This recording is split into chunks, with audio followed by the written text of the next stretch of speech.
أين الرئيس تبون؟ أين هو الرئيس تبون؟ واحد يقول لك راهو في عطلة. إيه راهو في عطلة الرئيس؟ عمره الرئيس ما أخذ أكثر من أسبوعين عطلة. معلومات اللي عندي أنا الرئيس خرج يوم 5 أوت وقال لهم نرجع يوم 20 أوت، على أساس أنه غدا الأحد من المفروض فيه اجتماع مجلس وزراء يترأسه الرئيس تبون. الرئيس تبون لحد الآن غائب، الصفحة الرسمية لرئاسة الجمهورية متوقفة غائبة، وكأنه شلل تام في الدولة. الرئيس راح عطلة بدون إعلام الشعب. واحد يقول لي علاش إعلام الشعب؟ يا رئيس يا دين اسمه يا حلوف يا حمار يا زايلة. رئيس البلدية ومن المفروض لو كانت الدولة محترمة رئيس البلدية كي يكون خارج عطلة يدير بيان في اللوح، لأنه كل بلدية عندها لوحة إعلانات. رئيس البلدية احتراما للشعب اللي انتخبه يعلم الشعب أنا رئيس البلدية، أو مكتب رئيس البلدية يعلم المواطنين الأعزاء أن رئيس البلدية في عطلة سنوية لمدة أسبوعين. لكن بعد العطلة من حقنا نسأل أين هو رئيس البلدية؟ راهو غايب. أين هو الوالي؟ أين هو الرئيس؟ أين هو الرئيس عبد المجيد تبون؟ قال راهو عطلة. إيه عطلة؟ قلت لنا باللي 15 يوم كملت.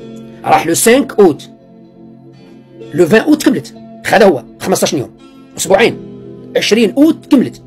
أين الرئيس تبون؟ وين راه تبون؟ هذا أصبح سؤال في الجزائر. سبحان الله، رجعنا لوقت بوتفليقة. تبون راه داخل الجزائر، خارج الجزائر، مريض ماهوش مريض. وطبعا يخرجوا إعلاميين ويخرجوا ناس ويخرجوا وزراء. الرئيس يؤكد، الرئيس مهتم، الرئيس حاضر. إيه وين راه الرئيس؟ علاه ما يبانش؟ ولا راح ترجعونا لي ريبونس تاع سلال؟ واش كان يقول سلال؟ اسمع، ماشي اللي يجي دوك يغني علينا واللي يجي يطيح لنا المورال والرئيس راه مريض والاخر كذا وما نعرف واش. اي راجل مريض، شكون اللي ما يمرضش؟ قلنا راه مريض، راه لاباس به، ماناش بعاد عليه. واش كل يوم نحكوا على الرئيس مريض مش مريض، يبان ما يبانش؟ قلنا راه مريض وراه لاباس عليه وانت خير.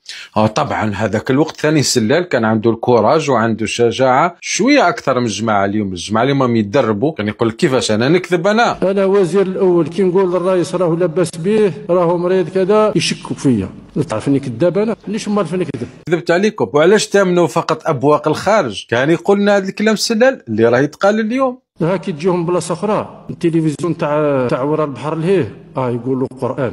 تصدقوا انتم في الخارج وابواق الخارج. قلنا الرئيس موجود. سبحان الله، رجعنا لنفس السيناريو. كان يكفيكم انكم تخرجوا الرئيس ويبانوا كذا وانتهى الموضوع. وحتى ويظهر اليوم وبعد غدا وفي الايام هذه من يوم الحادث الى الان ولا رسمي يقدر يمد جواب دقيق اين الرئيس، انه ما على بالهمش او ما يقدروش يقولوا. لكن صراحه المحير انه رجعنا لنفس المنطق. لما تسال وين راه الرئيس تلقى اجوبه على طريقه سلال وتخوين الاخبار اللي تجي من برا، وقال كيفاش ما تثيقوا في المسؤولين. وللاسف انه هذا السيناريو اكتشفنا من بعد وقت بوتفليقه بلي كانوا يكذبوا. كي رحت لقيت سلال تم، انا دهشت كي شفته، هو ثاني دهش كي شافني قال لي انت ثاني هنا، قلت انت ثاني هنا. قال لي شوفي الراجل مريض، سي با لا بين تطرحي له المشاكل وكذا، راجل مريض خليه ترونكيل. فإلا كان اليوم راهم يجاوبوا في الناس اللي راه تتساءل وين راه الرئيس بنفس المنطق اللي كان يجاوب به سلال وسمعناه في الاول، فوشكون راح يقنعنا باللي ما راهمش رايحين يتعاملوا مع الرئيس بنفس الاسلوب اللي كان يتعامل به سلال في حاله ما اذا كان الرئيس مريض؟ شكون يضمن؟ وعلى بالي كاين ناس يقول لك الرئيس اليوم دار رساله بمناسبه ذكرى 20 اوت ونشرت في الموقع الرئاسه. كيف ما تصدقوهاش؟ حتى هذه كان سلال يجاوبنا بواحد الطريقه كيما راهم رايحين يجاوبونا بها اليوم. الرساله هذه